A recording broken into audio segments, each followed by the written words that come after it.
So I got started on this, not even like thinking it was going to lead to religion and like really go as far as I thought it would. But I got to the point that I'm at by studying the alphabet. And I basically went about it in a way where I converted letters to numbers, which is like a very old practice. But when you do these certain levels of math, you basically start with geometric shapes. You start to realize how connected everything actually is. So everything starts at a point.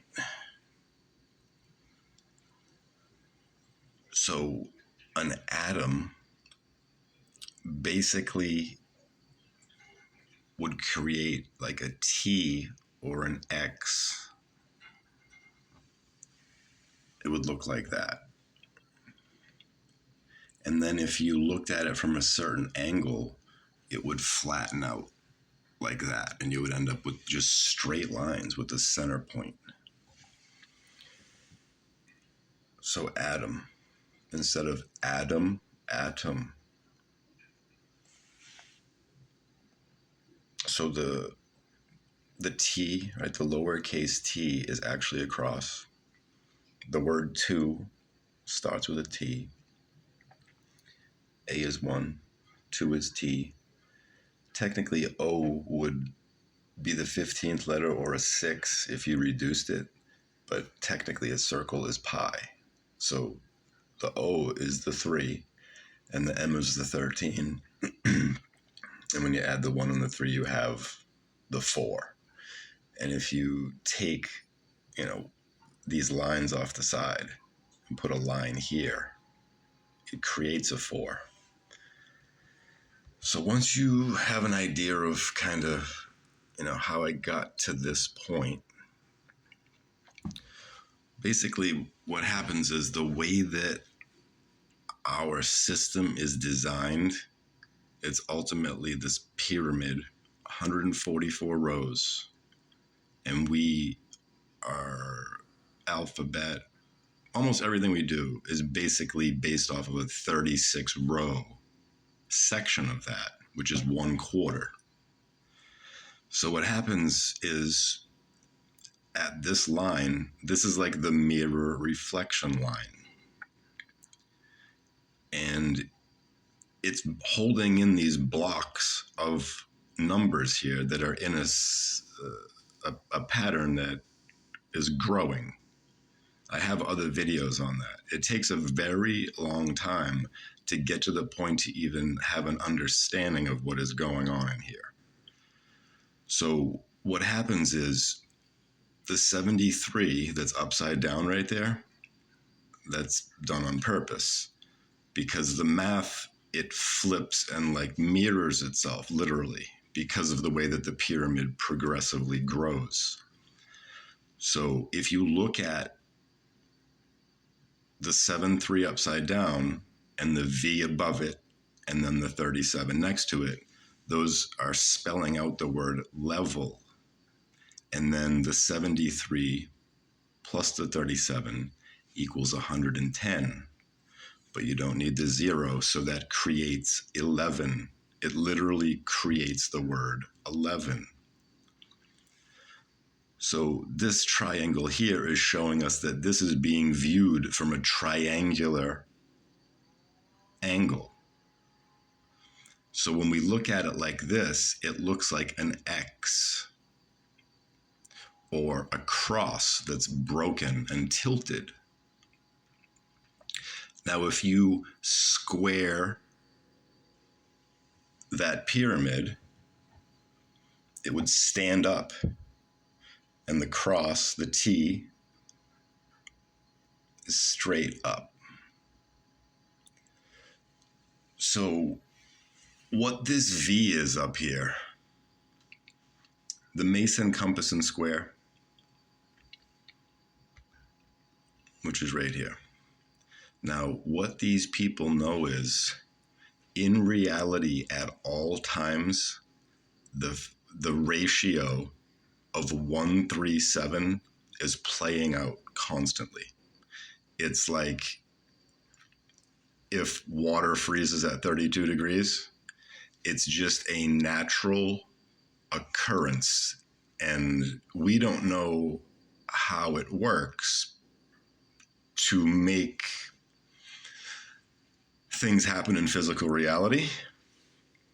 But the level of understanding that I'm talking about here, when this is used, it literally is like magic because we don't generally have a clue how this really works. And anybody who thinks they do, I doubt it. I doubt it. Because these threes, those stand for the 33 degrees of masonry. And when you look at that, right, it looks like Eve.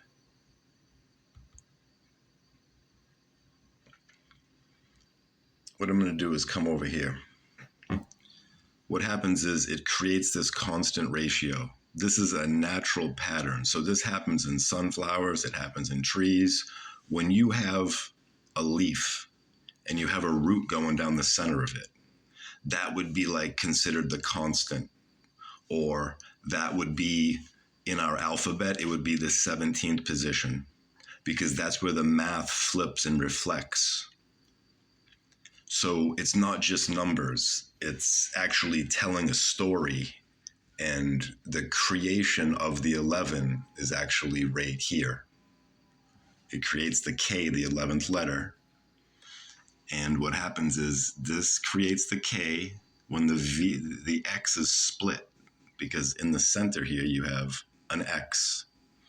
It gets split and it turns into an A and a V. So the V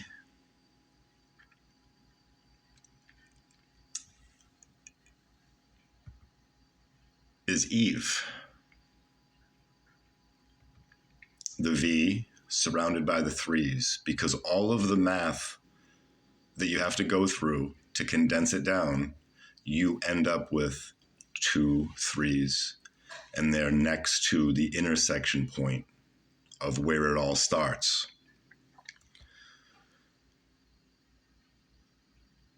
So Adam, the A,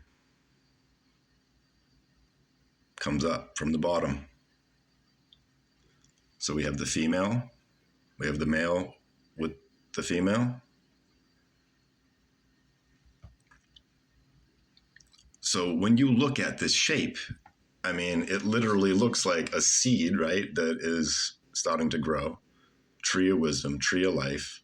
When you combine the two, it's literally the DNA strain. And the symbolism in the alphabet. So this all begins with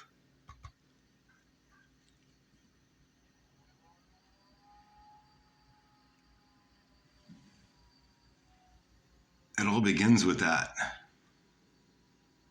The center of that dot. That's where it begins. And we end our sentences with a period. I'm pretty sure that period is related to this. The dot or atom is the beginning. But we, as a society, because we're reading from left to right, and we're using a mostly Germanic language that we don't understand, and where you end up is the outline of a rabbit. So that brings us to the Playboy Bunny. The Playboy Bunny was telling it all along, as crazy as that sounds, because the symbolism that's shown with the rabbit and his tie, it's literally showing you this math. And if you turn this a little bit, this is the BMW logo. We'll go back.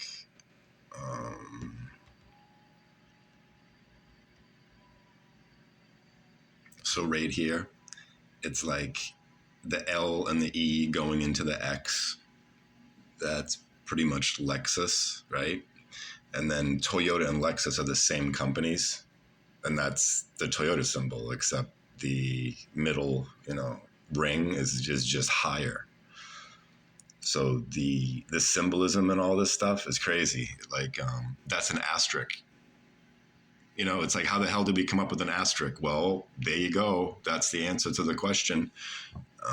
It just keeps going. It's absolutely insane because once you see all this, it's like you're operating from a different place completely. So we got the white rabbit. We have all the symbolism here, right? And an interesting fact, Playboy was Hugh Hefner's second magazine. His first magazine came out in 1957, and it was called Trump. His magazine was Trump. So after doing all of the breakdown and realizing that this constant is 137, this is shit that like literally nobody knows. Like you need to be in like a fraternal order for like decades to even get to this point. And somebody's teaching you this.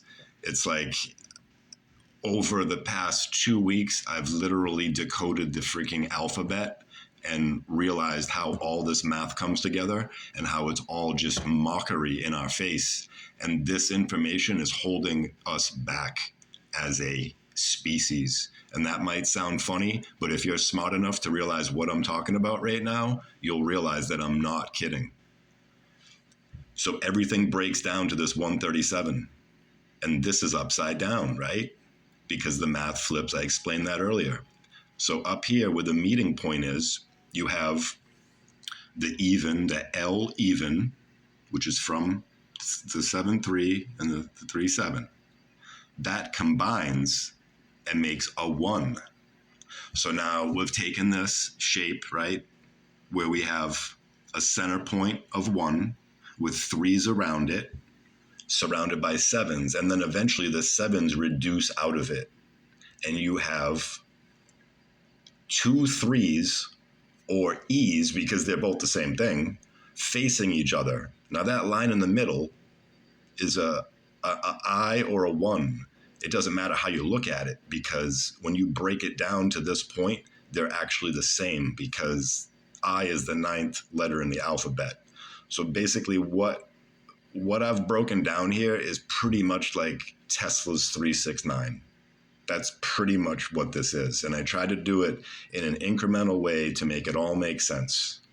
So you have this reflective pattern. You end up with 3-1-3 or E facing each other, but it's all the same. And you can flip things around, right? Because we have EL, and that originated at 7-3 and 3-7. So these aren't just letters. They're not just numbers. They're basically hieroglyphic at this point. So this is what you end up with.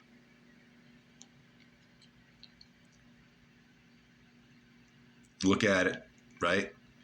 All you end up doing is flipping the EL, which is actually the whole key to figuring all this out. But figuring out that the 3-7 and the 7-3 are important in the first place takes years. So I've never seen anybody do this. It doesn't get much deeper than this.